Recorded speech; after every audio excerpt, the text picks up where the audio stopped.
Ok, Pastor Estevão, ok, amigos da Rádio Cultura FM, e uma alegria poder estar penetrando no celular através da zona da rádio, através do Facebook e também através do YouTube.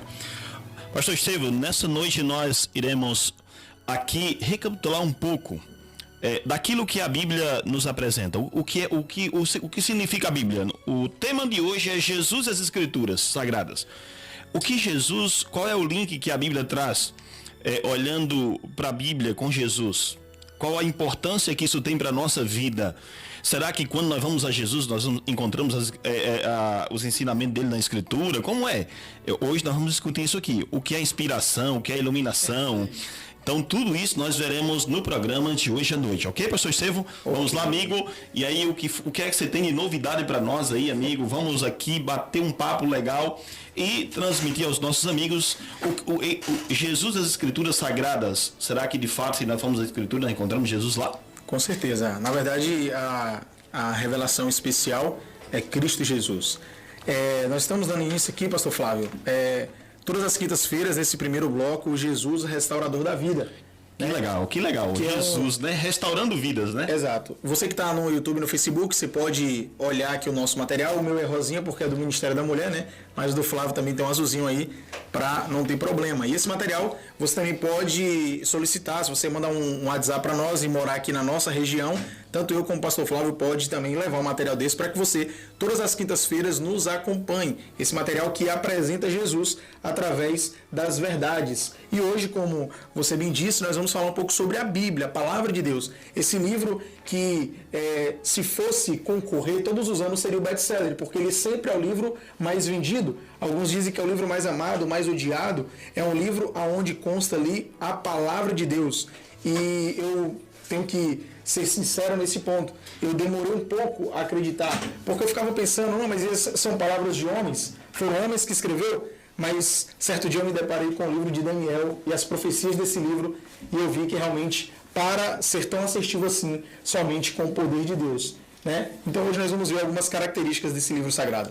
Pastor, lembrando que você, amigo que nos ouve nesse momento, lembrando que esse material é gratuito, ok? Você não pagará nada por ele. Então, ao você fazer contato aqui com o número da rádio, ou então conosco, você vai, ou então aí pelo YouTube, você vai receber esse material. Fazendo contato conosco, esse material vai chegar até a sua casa de maneira gratuita. Ok, Pastor Estevão, amigão? Então, diante disso, olhando para tudo isso, qual era a fonte de inspiração dos profetas bíblicos? Aonde é que eles inspiravam? Vamos lá ver o que é que a Bíblia nos diz aí, amigo. Ok, louvado seja Deus. Nós vamos abrir a Bíblia em 2 Pedro, capítulo 1, verso 21. E eu gostaria, pastor, que você pudesse me ajudar, e quando for a sua vez eu também posso abrir para ler para você, e a gente vai nos ajudando aqui. Enquanto o pastor Flávio abre o texto de 2 Pedro 1, 21, eu gostaria de esclarecer para os nossos queridos ouvintes e também aqueles que nos assistem o que é revelação, o que é inspiração, o que é iluminação. A palavra de Deus, para ela chegar até nós, ela teve que passar por um processo. Profetas tiveram que escrever esse livro, só que, e como eles escreveram? A Bíblia fala que Deus se revelou a eles através de sonhos e visões. Então, esses sonhos e visões nós chamamos de revelação, ou seja, o se revelar de Deus ao profeta. Uma vez sendo revelado a ele, então ele era inspirado a escrever esse conteúdo. Então, a Bíblia, ela é um conteúdo inspirado por Deus, ou seja, quando o profeta iria escrever este livro, ele também era movido pelo Espírito Santo. E hoje, o que nós necessitamos de Deus para compreender as Escrituras. Hoje o que nós precisamos é de iluminação do Espírito Santo. Pois a Bíblia, ele é um livro revelado. Ele é um livro inspirado. Mas para que eu compreenda, para que ele transforme a minha vida, eu tenho que pedir a Deus a iluminação. Então, neste momento, eu vou fazer uma breve oração antes de ler a palavra, que nós vamos pedir iluminação do Espírito Santo para compreender o texto. Querido Deus, te pedimos, Senhor, a iluminação do Espírito Santo para compreendermos aquilo que o Senhor já revelou, já inspirou, mas que hoje pode e vai transformar a nossa vida, em nome de Jesus. Amém. Por favor, pastor. Amigos, o texto solicitado aqui para nós lermos nessa noite se encontra na segunda epístola de Pedro, capítulo 1, verso 21. porque nunca jamais qualquer profecia foi dada por vontade humana. Entretanto, homens santos falaram da parte de Deus, movidos pelo Espírito Santo. Pronto. Então a própria Bíblia, ela se responde. A pergunta vem e a pergunta é respondida através da Bíblia. Homens movidos pelo Espírito Santo. E note a palavra santo. Quando a palavra santo se refere aos seres humanos ou a algo que não tem vida, como algum objeto, a expressão santo quer dizer separado. Não quer dizer que esses homens eram sem defeito, não quer dizer que esses homens eram perfeitos, mas foram homens separados por Deus para um uso exclusivo. Assim como a Bíblia é um livro santo, sagrado, porque só deve ser usado para os fins religiosos e espirituais, assim como o templo, a igreja, é um lugar santo e sagrado, porque foi separado para fins religiosos e espirituais, assim também foram esses homens santos, que foram separados por Deus e movidos, inspirados pelo Espírito Santo. Ou seja, quando nós olhamos para a Escritura, pastor Flávio, nós vemos que existe diferença de autor para autor. Existe talvez um grego mais rebuscado de Paulo do que de outro escritor, mas isso só demonstra que eles estavam sim colocando ali as suas impressões daquilo que Deus estava movendo. Ou seja, em nenhum momento Deus perdeu a mão, em nenhum momento Deus perdeu o controle, até porque foram 1.600 anos para tudo ficar pronto. E imagina 40 homens que não se conheceram, e esse livro agora, ele é coeso, ele faz sentido, ele aponta para o mesmo Deus, uma mesma verdade, somente movido pelo Espírito Santo. Incrível, pastor Estevão, que foram 40 homens, 40 autores, um período, você citou, de aproximadamente 1.600 anos. E uma coisa que me chamou a atenção, amigo, é que Deus, quando ele fala com os profetas, ele usa os profetas, na verdade, ilumina eles, inspira eles, na verdade, para ele escrever a iluminação para nós. Por que ele usou os profetas? Ele queria usar ser humano para falar com ser humano. A maneira que Deus tinha de se comunicar conosco era usando outro ser humano. E aí o texto ele deixa bem claro para nós aqui que ele usou homens, e aqui ele diz que homens santos que falaram da parte de Deus. E o texto diz que eles falaram movidos pelo Espírito Santo. Então eles não escreveram o que eles queriam. Eu vou escrever isso aqui. Deus direcionou aquilo que eles iam escrever para que essa mensagem chegasse para o povo. Porque após o pecado, o ser humano perdeu o contato direto com Deus. Nós conhecemos isso quando nós lemos o livro de Gênesis. Então ele perdeu o contato direto com Deus. Como era no Gênesis, pastor, o contato de Deus com o ser humano? Era um contato face a face. Deus vinha, a Bíblia diz lá no livro de Gênesis, no capítulo 1, que Deus visitava o jardim todos os dias, encontrava com Adão. Deus tinha um diálogo todo dia, bem próximo com Adão. Como eu e você estamos conversando aqui, né? E desse jeito. Só que aí, amigo, o pecado ele fez separação. E aí me vem à mente alguns textos, por exemplo, quando você vai para o livro de Êxodo, Deus disse que era para fazer um santuário para que ele pudesse habitar no meio do povo. Ou seja, Deus sempre quis se relacionar com o seu povo. Deus sempre quis se relacionar com seus filhos, e uma das maneiras que ele teve para falar comigo e com você foi deixando a sua palavra. E a palavra inspirada dele para que eu e você pudéssemos hoje saber qual de fato a vontade dele para a nossa vida. Imagina, pastor, se com a Bíblia em mãos nós já temos tantos problemas, tem tantas interpretações, tantas visões distorcidas. Imagina se nós não tivéssemos esse norte, esse mapa. Eu costumo chamar a Bíblia de mapa porque quando você tem um mapa, você sabe duas coisas. Primeiro, você sabe que ao final tem um tesouro. E segundo, você pode corrigir sua rota se você estiver perdido. Então a Bíblia de fato é esse mapa. Agora, pastor, dando prosseguimento ao nosso estudo, Jesus restaurador da vida, e hoje falando sobre a Bíblia Sagrada, eu te pergunto, onde se origina a mensagem dos profetas? Qual a origem da mensagem destes homens? Amigo, eu quero ler contigo um outro texto que se encontra no primeiro livro de Tessalonicenses, a epístola escrita por Paulo aos Tessalonicenses, no capítulo 2, no verso 13.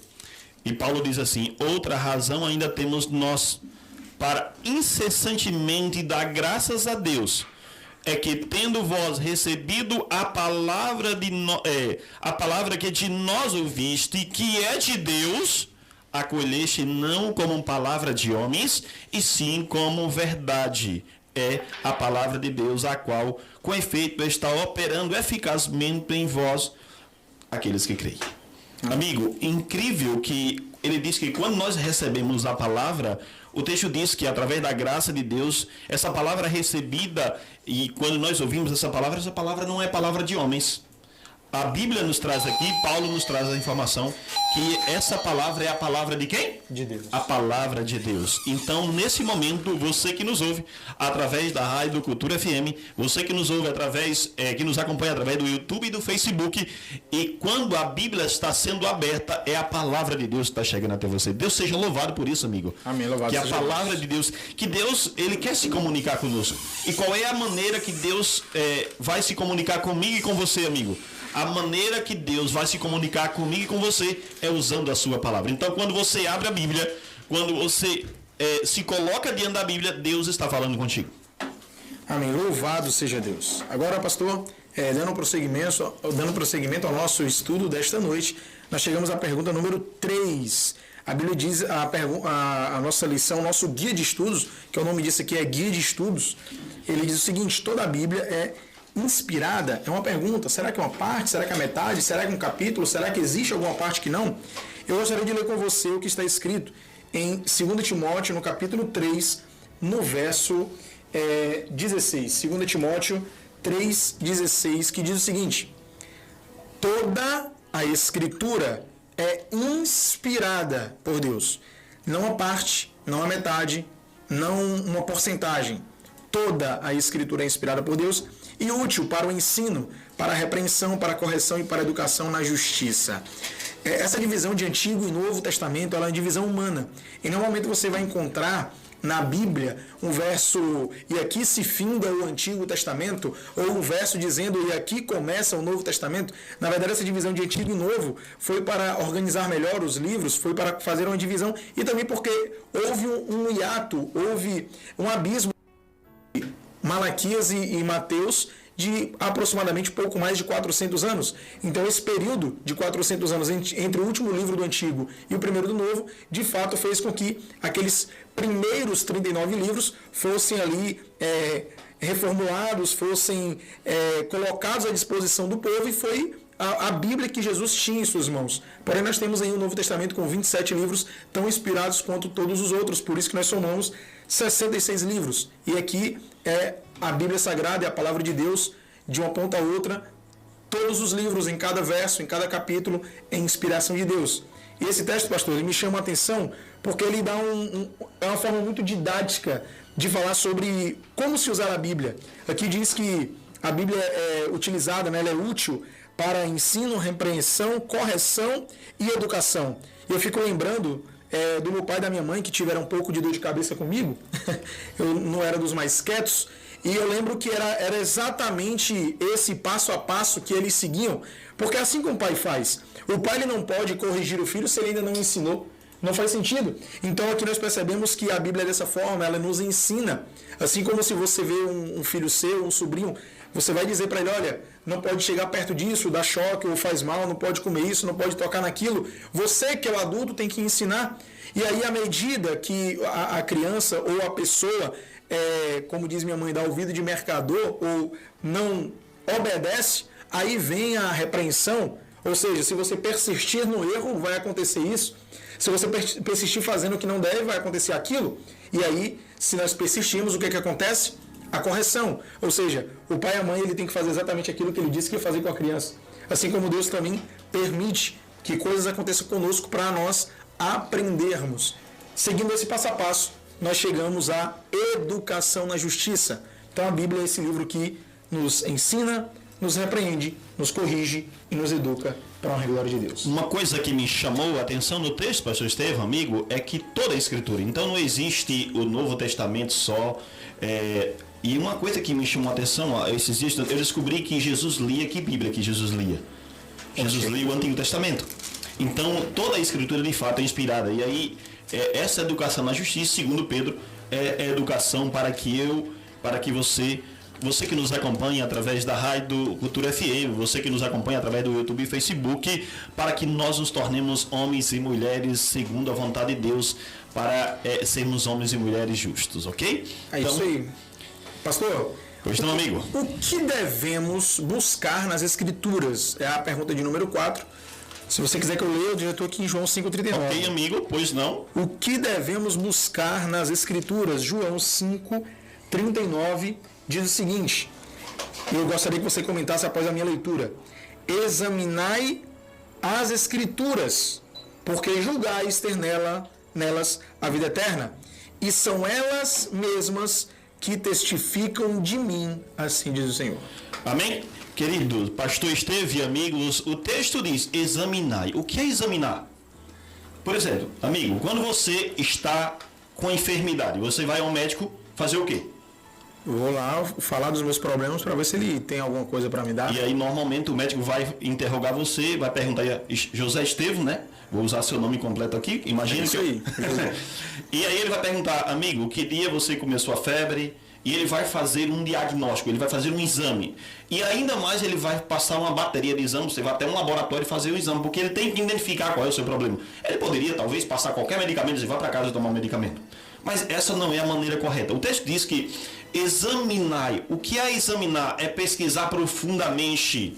Então ele diz, examinai as Escrituras. Porque quando vocês examinarem as Escrituras, vocês vão encontrar quem na Escritura? Jesus Cristo.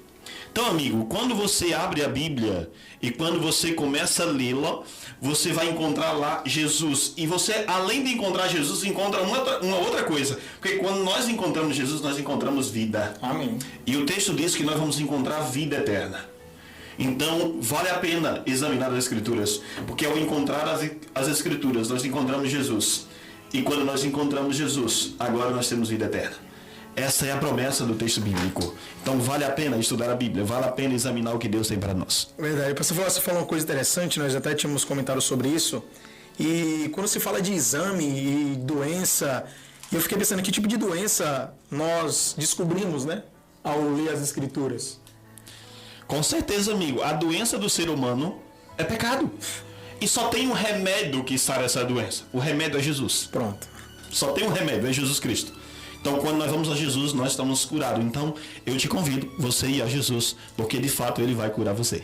Exatamente. Amigo, o que é que você tem para nós mais aí? Eu quero agora ir para um outro ponto aqui, aí no livro de João ainda. Quem é o verbo aqui Legal. Descrito no Evangelho de João? Que verbo é esse? Que verbo ou palavra você vai encontrar na sua Bíblia, essas duas traduções? Que verbo é esse, amigo, segundo o Evangelho de João, capítulo 1, verso 1 e verso 14? Olha, querido ouvinte, eu acredito que chegamos aqui num ponto central do estudo e você tem que entender bem o que está escrito no livro de João. Nós temos na Bíblia, os 4 primeiros livros do Novo Testamento são o Novo Testamento são os Evangelhos, Mateus, Marcos, Lucas e João. Só que nós temos aí uma distância, não somente de tempo, mas existe também uma distância até de relato de João para os demais, né? Mateus, Marcos e Lucas são, se não me engano, chamados de evangelhos sinóticos, porque eles viram juntos, é isso que quer dizer a expressão, ou seja, são evangelhos que se parecem, contam basicamente as mesmas histórias. Eles começam falando ou da genealogia ou do batismo de Jesus, mas o evangelho de João ele começa diferente. O evangelho de João ele já foi escrito já muito próximo ali do primeiro século, do final, e qual é o conteúdo do livro de João? A gente percebe que é um conteúdo onde reforça o Deus que é homem e o homem que é Deus, que é Jesus. Porque existia já grupos de pessoas ali querendo levar a crer que Jesus ele era só homem, mas não tinha nada de divino, ou ele era totalmente divino, mas o que aconteceu ali foi um teatro, ele não é um ser humano, não sofreu. E aí vem João. E o que é que ele diz no capítulo 1, no verso 1? Ele diz o seguinte: no princípio era o verbo estava com Deus e o verbo era Deus. E o verso 4 diz: a vida estava nele, e a vida era a luz dos homens. Apareceu no meio deles e lhe disse: Pai, seja com... Não, a vida estava nele, e a vida era a luz dos homens. E agora o verso 14. E o verbo se fez carne, e habitou entre nós, cheio de graça e de verdade, e vimos a sua glória, glória como do unigênito do Pai. Ok, pastor Estevão. Agora, amigão, você foi do passado para o presente aqui, você percebeu? Exatamente. Ele diz assim, no princípio era o verbo. Que princípio é esse? Princípio de todas as coisas, né? O princípio de todas as coisas. E aí me vem à mente um outro texto. Gênesis capítulo 1. Verso 1. No princípio criou. Deus. Então, isso significa que Jesus também estava lá no ato da criação? Com certeza. E assim, que verbo é esse, né? Que é a pergunta do nosso estudo. Nós temos a expressão verbo ou palavra, dependendo da sua tradução. Mas nós percebemos que, a partir do verso 14, não há dúvidas para afirmar que esse verbo se fez carne e habitou entre nós é o próprio Jesus. Com certeza. E uma coisa, amigo, que me chamou a atenção quando você lê a última parte do verso 1, e o verbo era Deus. Ou seja, ele está apontando que esse verbo é Jesus, e aí você cita o verso 14, que esse verbo veio habitar entre nós. Ele veio morar em nosso meio. Ou seja, ele veio entender as minhas e as suas dores. Ele veio entender os meus e os seus problemas. Jesus, ele deixa a eternidade e vem para esse mundo, sabe por quê? Porque ele queria saber, ele queria entender as dificuldades, os problemas que talvez você esteja enfrentando hoje. E ele veio pisar nessa terra. Ele assumiu a natureza. Jesus é o único ser que tem 100% de natureza divina e 100% de natureza humana. Ele é o único que era Deus e ao mesmo tempo se fez carne e veio habitar entre nós e viveu nesse mundo como um ser humano, passou dificuldade, teve problemas. Jesus teve todos os passos que talvez eu e você enfrentamos aqui no dia a dia. E muitas vezes nos questionamos perguntando, mas por que nós enfrentamos dificuldades? O próprio Deus veio aqui e ele sabe da sua luta, ele sabe da sua dificuldade e ele vai ao encontro da sua vida, porque o verbo se fez carne e veio habitar entre nós para que eu e você pudesse também um dia ter a vida eterna. Porque esse verbo ele não continuou na terra, ele um dia morreu, ressuscitou e hoje habita lá no céu. Amém, louvado seja Deus. Então, como vocês perceberam, esse verbo, por que Jesus ele se apresenta como este verbo? E agora nós vamos para Salmo 33, verso 9, que é a próxima pergunta. Que método Deus usou para criar todas as coisas? E com esse texto de Salmo, nós iremos agora fechar esse entendimento, que o pastor Flávio também aqui nos trouxe, de o porquê Jesus é apresentado como a palavra ou o verbo. Salmo 33, verso 9, posso ler, pastor? Pode sim, amigo, pode ler. Diz o seguinte, pois ele, presta atenção, pois ele falou e tudo se fez, ele ordenou e tudo passou a existir. Ou seja, o livro de Salmos nos traz a seguinte verdade: tudo que foi feito, tudo que foi criado através da palavra. Opa! Então nós já temos aí o ser que é o ser principal da criação do ser humano. Nós temos o Cristo sendo apresentado aqui, ou seja, essa palavra que é utilizada no Salmo 33, verso 9, é a mesma palavra que é o próprio Cristo. Foi através dele que tudo que vemos existe. E é através dele que nós fomos criados. E agora a gente consegue, até com essa visão, pastor, ter uma noção de por que foi ele que morreu na cruz. Nós temos um Deus que é triuno, Pai, Filho e Espírito Santo, mas por que foi ele na cruz? Porque ele perdeu, ele criou, perdeu e veio buscar, veio resgatar. Então, Jesus, ele é o verbo encarnado, como apresentou aqui o nosso querido pastor Flávio. Ou seja, tudo que foi criado foi através da palavra de Deus. Amigo pastor Estevão, então por que Jesus ele se admirou com a resposta do centurião? Quando o centurião se aproxima dele, essa história está lá no livro de Mateus, no capítulo 8, verso 8 ao 10.